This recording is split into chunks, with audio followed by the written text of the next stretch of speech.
Simon Thomas revealed his son sobbed uncontrollably on his first Mother's Day since the loss of mum Gemma. Sky Sports presenter Simon lost his wife, the mother to his 8-year-old son Ethan, in November, just 3 days after she was diagnosed with acute myeloid leukemia. Writing on his blog, the father of one said 8-year-old Ethan called out for his mum, in a heartbreaking post detailing the poignant day. Seeing your child sobbing uncontrollably is something that is always hard to see and so very hard to deal with.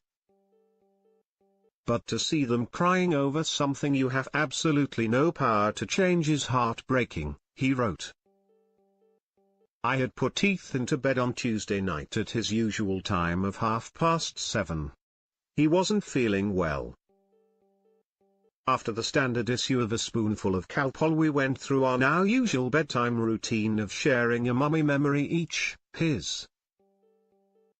This night was her cuddles, mine was her smile, and then I said a prayer. Simon explained that before he could get down the stairs after tucking his son into bed, he heard him sobbing. I ran back up and he was beside himself. As I held him and kissed him, I asked what was wrong.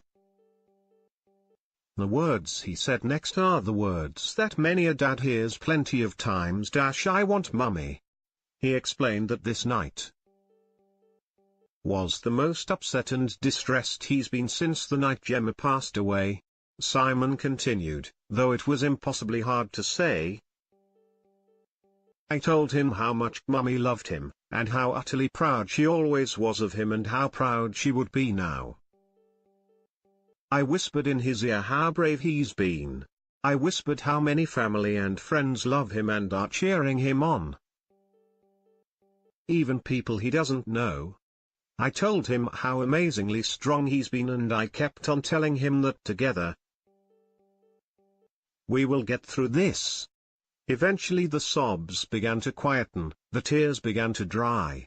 Simon's wife passed away last November, just days after being diagnosed with leukemia. The presenter has been updating fans on life since the devastating loss of his wife, and recently made an emotional appearance on This Morning where he opened up on the moment he had to tell son Ethan that his mum had died.